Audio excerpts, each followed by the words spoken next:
Você recebeu em casa pelo Zap, você recebeu em casa pelo Instagram. Encorajamento, uma necessidade para a sua vida hoje. Eu quero ouvir você, igreja. Vamos lá juntos com o tema de novo? Encorajamento, uma necessidade para a sua vida hoje. E nós vamos dar continuidade à nossa série de estudos e mensagens no livro de Atos, desde o último ponto que paramos, no dia 30 de setembro. Vamos lá. Atos 18, do 18 ao 28. Atos 18, do 18 ao 28. Paulo permaneceu em Corinto por algum tempo. Depois despediu-se dos irmãos e navegou para a Síria, acompanhado de Priscila e Áquila. Antes de embarcar, rapou a cabeça em Cencreia, devido a um voto que havia feito. Chegaram a Éfeso, onde Paulo deixou Priscila e Áquila. Ele, porém, entrando na sinagoga, começou a debater com os judeus. Pedindo eles que ficasse mais tempo, não cedeu. Mas, ao partir, prometeu: voltarei, se for da vontade de Deus. Então, embarcando, partiu de Éfeso. Ao chegar a Cesareia, subiu até a igreja para saudá-la e depois desceu para Antioquia. Depois de passar algum tempo em Antioquia, Paulo partiu dali e viajou por toda a região da Galácia e da Frígia, fortalecendo todos os discípulos. Enquanto isso, um judeu chamado Apolo, natural de Alexandria, chegou a Éfeso. Ele era homem culto e tinha grande conhecimento das Escrituras. Fora instruído no caminho do Senhor e com grande fervor falava e ensinava com exatidão acerca de Jesus, embora conhecesse apenas o batismo de João. Logo começou a falar corajosamente na sinagoga. Quando Priscila e Áquila o ouviram, convidaram-no para ir à sua casa e lhe explicaram com mais exatidão o caminho de Deus. Querendo ele ir para Acaia, os irmãos o encorajaram e escreveram aos discípulos que o recebessem. Ao chegar, ele auxiliou muitos que pela graça haviam crido, pois refutava vigorosamente os judeus em debate público, provando pelas Escrituras que Jesus é o Cristo. Amém, igreja? Obrigado, Senhor, por esse momento de bênção, de podermos compartilhar da Tua palavra viva e eficaz, mais penetrante do que a espada de dois gumes. Fala a Tua igreja, fala aos que estão aqui, aos que estão em casa, a todos quantos possam dar ouvidos a esta mensagem, que haja modificação de alma, mudança na vida de cada ouvinte desta palavra bendita, em nome do Senhor Jesus. Amém. Deus me deu um espinho na carne, chamado enfermidade. Desde que me conheço por gente, enfrento problemas de saúde os mais diversos. Sinusite crônica, tumores, acidentes quase fatais, apendicite, problemas cardíacos e alguns outros probleminhas que não convém nem mencionar. É dessa forma, com as enfermidades, com as doenças, com isso que eu chamo de espinho na carne, que Deus me mantém com os pés no chão, não me deixando esquecer da minha frágil e vulnerável humanidade.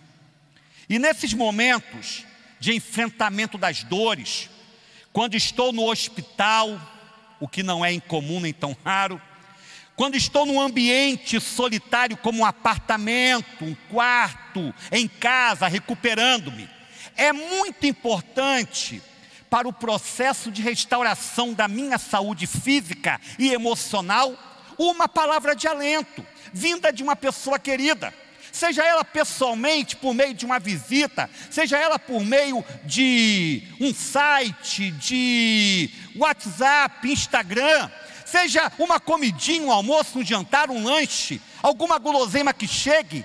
É importante porque a gente tem a alma reavivada, a gente tem a alma levantada a partir daquele gesto de carinho, de afeição que nos encoraja o coração. Todos nós, sem distinção, precisamos de força e apoio no dia mau. Há períodos na nossa vida em que o sol parece não querer brilhar sobre as nossas cabeças. Somos carentes de pessoas que nos compreendam genuinamente em nossa humanidade, em nossas fragilidades. E quando eu meditava no capítulo 18 do livro de Atos, pensando em que temática trazer-lhes nesse primeiro encontro nosso, depois de mais de um mês, o tema que me saltou aos olhos, o tópico que foi muito claro para mim, foi o tópico encorajamento. Quando eu leio estas palavras lidas, eu percebo desde o primeiro versículo até o último, que o tema central dessa passagem é coragem, exortação positiva, levantamento de alma por parte de pessoas espirituais.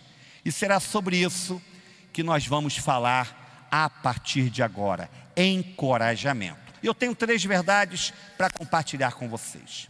A primeira verdade é a seguinte, escute aí.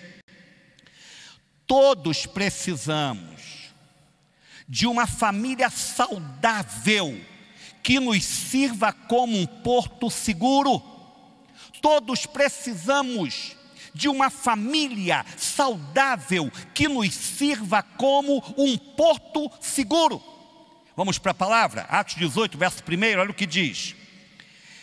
Paulo permaneceu em Corinto por algum tempo.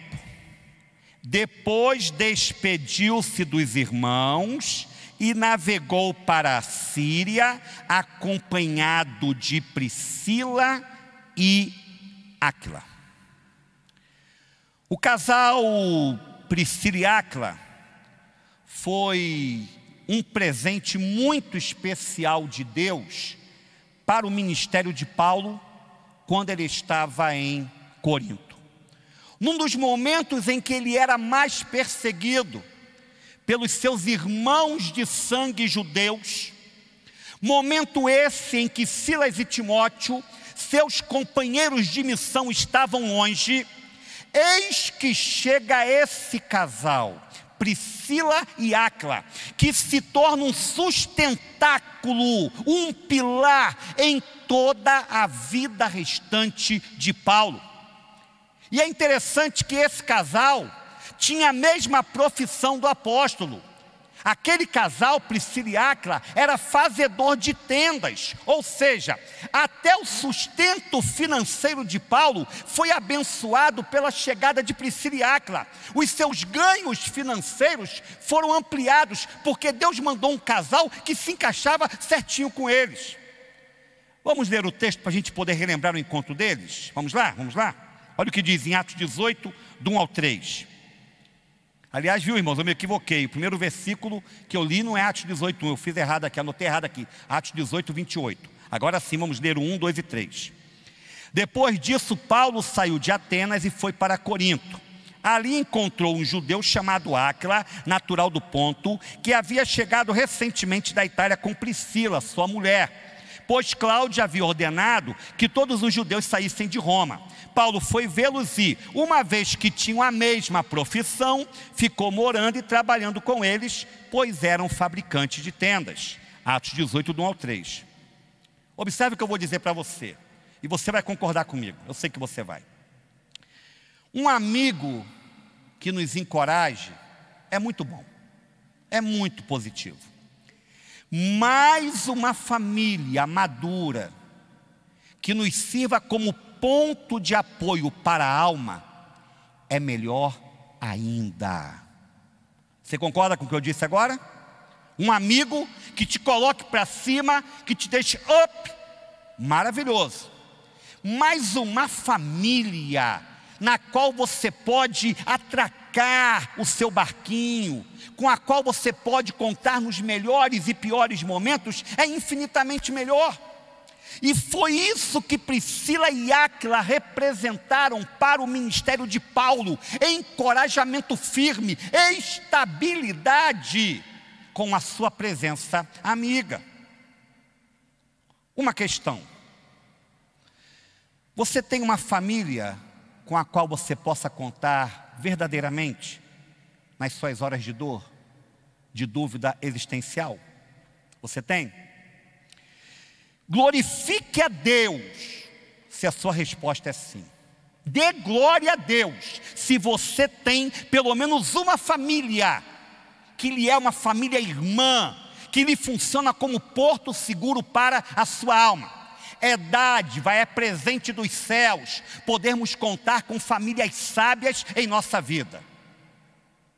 Caso sua resposta seja não, esteja mais aberto para novos relacionamentos, pois em um determinado momento da sua caminhada existencial, você vai precisar de um porto seguro, de alguém em quem você possa se apoiar, de alguém com quem você possa contar. Irmãos, um dos maiores presentes que o Senhor me tem dado ao longo desses quase 25 anos de ministério é a presença de famílias que, independentemente do tempo que eu não as veja, da distância geográfica que nos separe, quando nós nos encontramos, parece que não estivemos em nenhum momento separados. Parece que foi ontem que estivemos juntos, porque os laços de fraternidade são tão fortes, que é como se nunca tivéssemos deixado uns aos outros.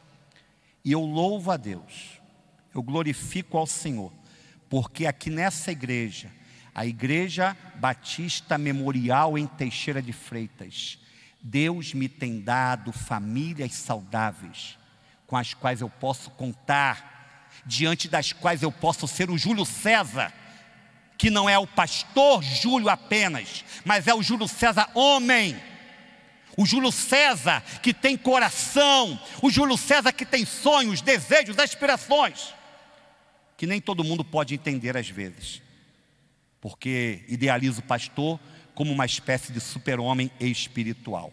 Então glória a Deus, porque há famílias com as quais eu posso ser o que eu sou. Espero que você também tenha uma família assim na sua vida. Mas outra pergunta ainda mais importante se faz necessária. Escute isso. Sua família tem servido de bálsamo, de alento a alguém que de fato precisa de apoio? Há alguém que sofre? A sua casa é um refúgio para os desesperados, para os aflitos de alma, para aqueles que estão andando em confusão, para aqueles que estão desnorteados nesse mundo, para aqueles que carecem de palavras sábias para se levantarem. Não podemos apenas querer receber a bênção, irmãos. Nós temos que ser doadores dela também. Não tenham dúvida disso. Devemos ser doadores do nosso melhor e não apenas querermos o melhor dos outros. Segunda verdade, vamos lá. Precisamos ser encorajadores dentro de nosso ambiente de fé. Precisamos ser encorajadores dentro de nosso ambiente de fé. Atos 18, 22 e 23. Olha o que diz. Ao chegar a Cesareia, Paulo subiu até a igreja para saudá-la e depois desceu para Antioquia. Depois de passar algum tempo em Antioquia, Paulo partiu dali e viajou por toda a região da Galácia e da Frígia, fortalecendo todos os discípulos. Paulo era maravilhoso. Perceba a preocupação dele com os discípulos que ele havia feito pelos locais que ele passara anteriormente. Paulo fazia questão de saudar, incentivar, averiguar como estava a fé daqueles irmãos. Paulo não estava preocupado com uma igreja inchada, numericamente cheia de pessoas.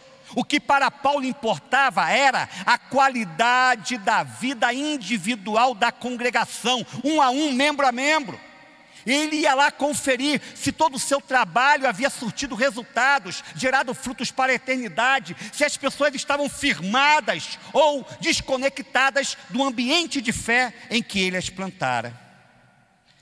Há muita gente boa, escute isso, há muita gente boa que você não viu mais desde o início dessa pandemia. Você Você perdeu o contato. Você já ligou para algum deles? Já procurou saber como estão alguns irmãos seus?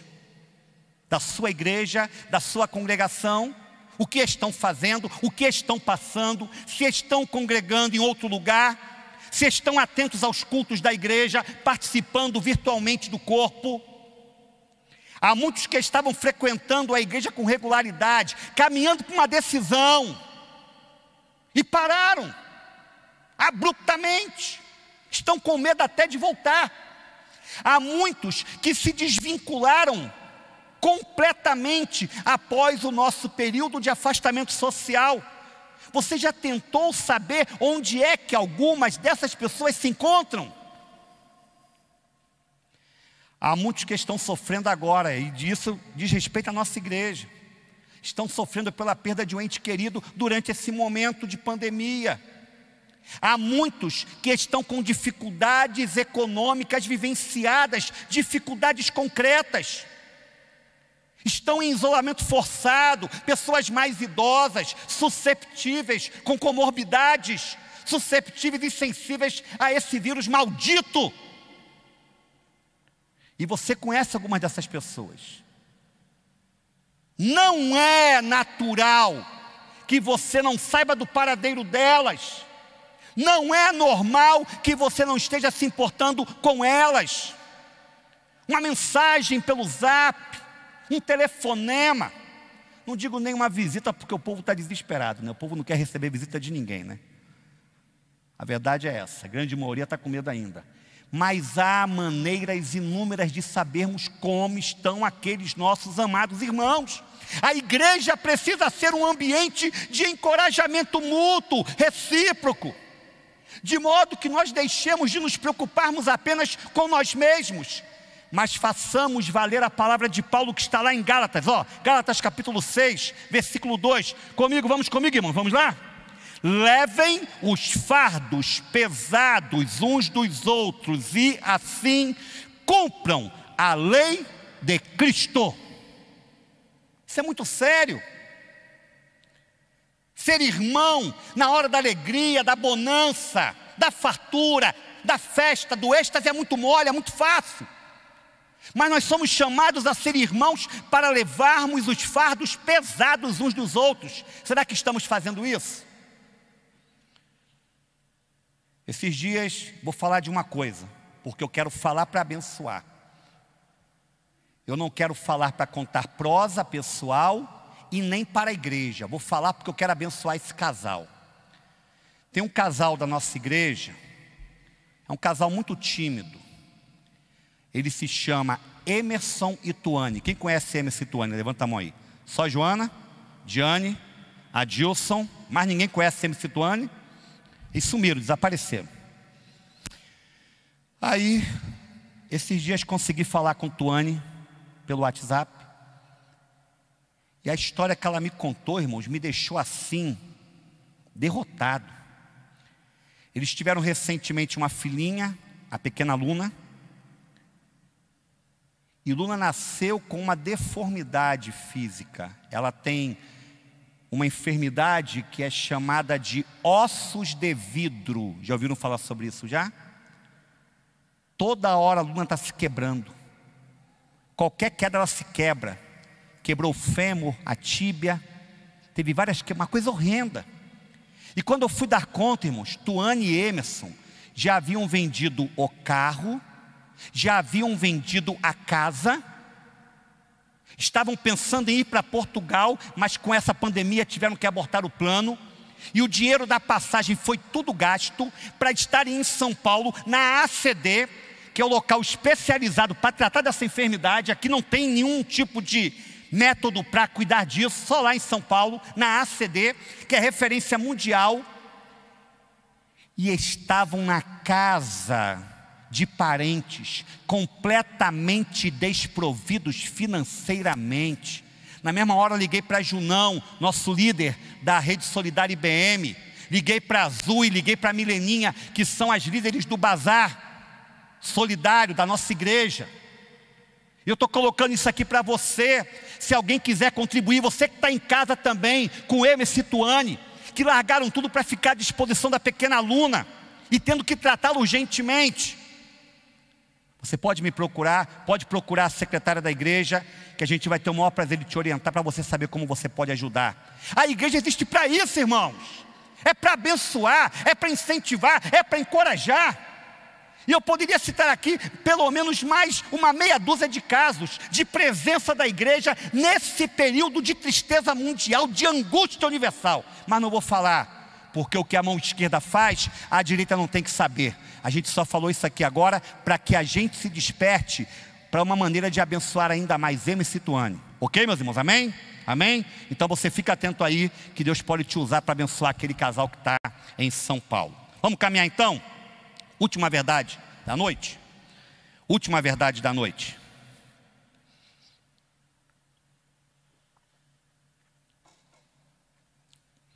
Existem pessoas que precisam de um encorajamento ainda mais especial.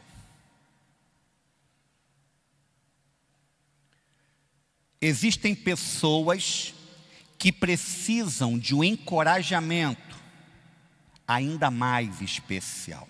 Vamos lá? Olha o que diz a palavra. Enquanto isso, um judeu chamado Apolo, natural de Alexandria, chegou a Éfeso.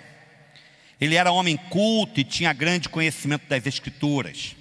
Fora instruído no caminho do Senhor e com grande fervor falava e ensinava com exatidão acerca de Jesus.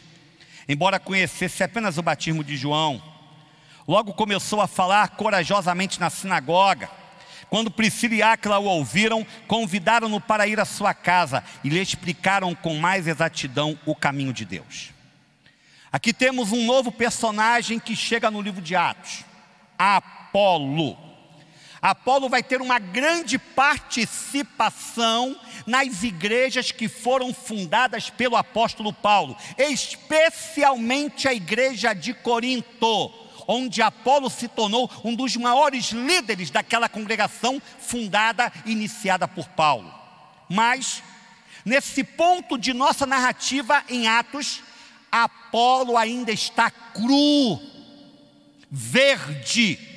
Ele é um novo convertido, alguém que não sabia de nada da doutrina cristã, que tinha sido apenas batizado no batismo de João Batista. Embora ele fosse bem extrovertido, falasse com facilidade e tivesse autoridade, Apolo ainda era um neófito, ou seja, um novato na fé. O que foi que Áquila e Priscila fizeram? Perceberam só de ouvir e olhar, perceberam o potencial extraordinário de Apolo e o chamaram à parte, o levaram para sua própria casa a fim de o discipularem. Existem pessoas nesse mundo, dentro da nossa igreja, na nossa vizinhança, no nosso ambiente de trabalho ou de estudos, que exigirão de nós mais tempo, mais atenção e cuidado no processo de encorajamento espiritual, joias brutas a serem lapidadas com mais paciência. Apolo era um desses casos. Observe o resultado do trabalho feito com ele. Vamos avançar, Atos 18, 27 e 28.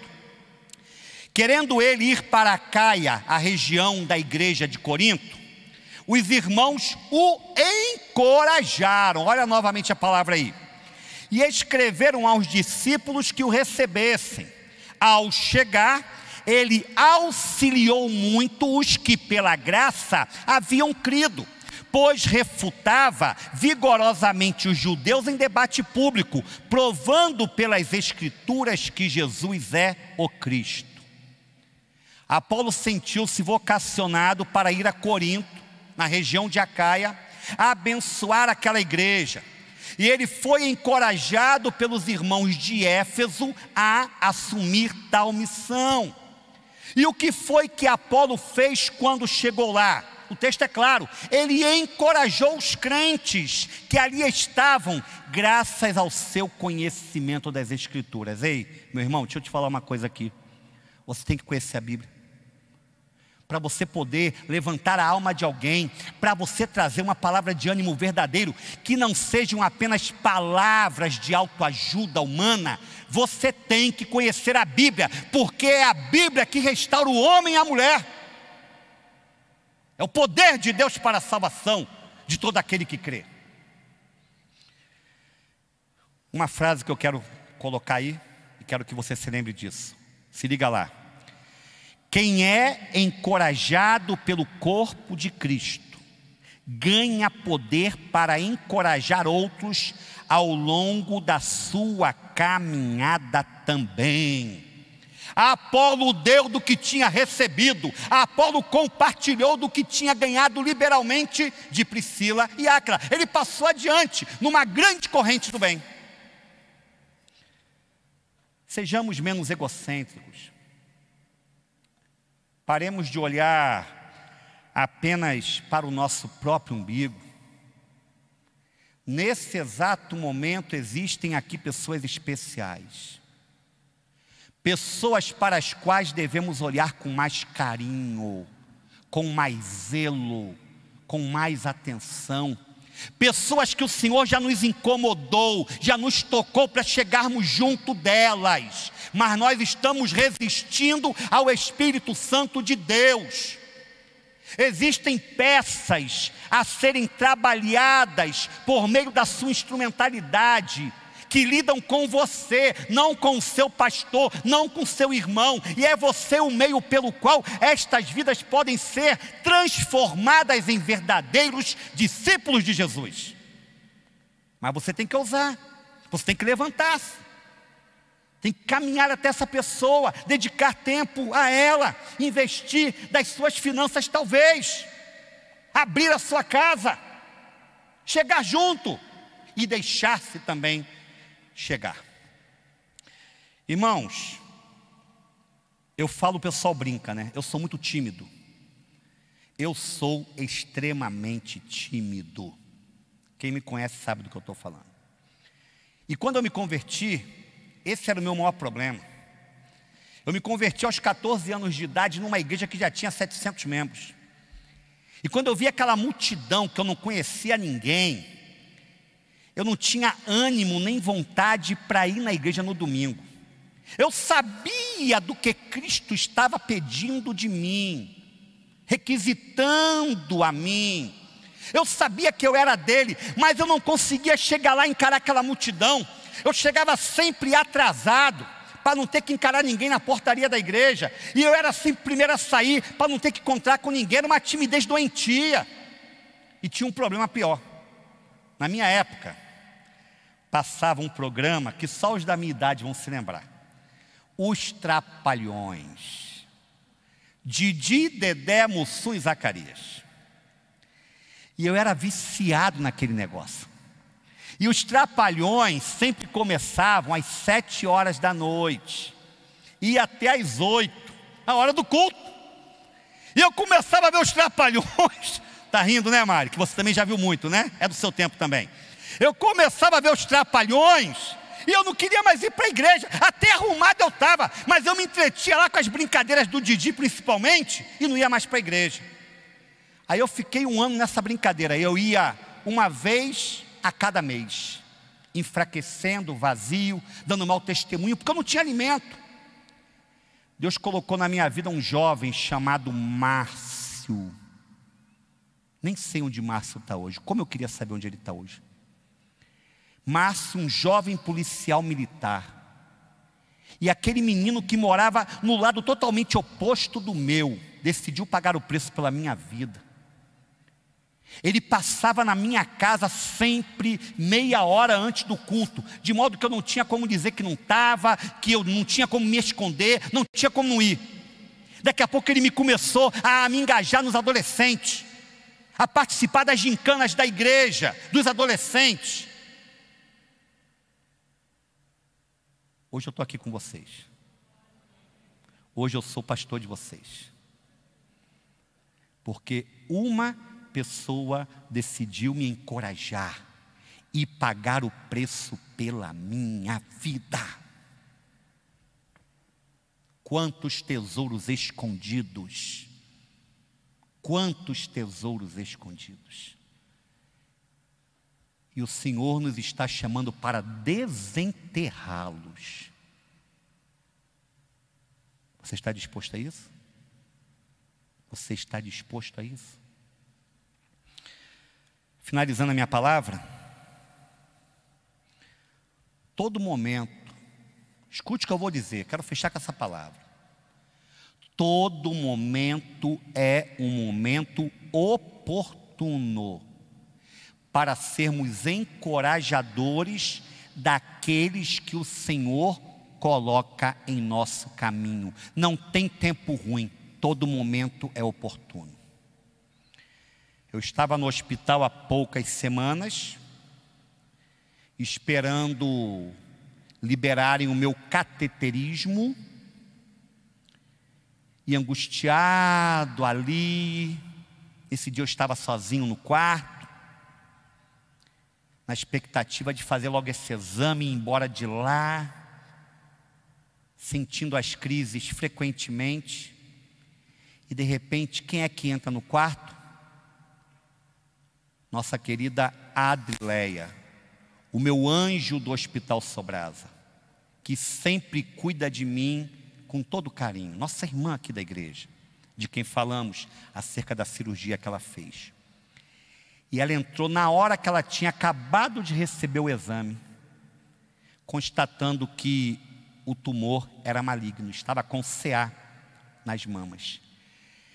E ela não se conteve, ela acabou ali diante de mim, ficando com os olhos vermelhos de lágrimas, e me deu ali o laudo. E eu peguei o laudo, e quando eu vi, falei, meu Deus, o que dizer para Adrileia agora? Eu só dei um abraço nela naquele momento e falei, filha, Deus é com você. Você é filha de Deus. Você vai vencer. Você vai vencer. Você já venceu. Você já venceu. Preocupe-se com o Senhor agora e deixe Ele fazer a parte dele e faça a sua. Vá se cuidar. Ela não disse nada, chorando foi embora depois de ter me dado o abraço. É isso aí, irmãos. Amanhã você não sabe com o que você vai lidar. Talvez Deus coloque diante de você uma pessoa que careça de uma palavra que é sua, unicamente sua para Ele. E vai ser a palavra que vai livrá-lo de um revés pior. Ah, mas você pode não estar bem emocionalmente, mentalmente, espiritualmente. Querido, querida, não importa. Nós somos encorajadores do reino de Deus. Onde estivermos, em qualquer momento que o Senhor colocar diante de nós o desafio. A Bíblia diz que bem-aventurados são os misericordiosos. Por quê? Porque eles alcançarão o quê? Misericórdia. A gente ganha nesse mundo daquilo que a gente dá. A gente recebe nesse mundo, em todas as áreas, aquilo que a gente investe. Vamos ficar em pé?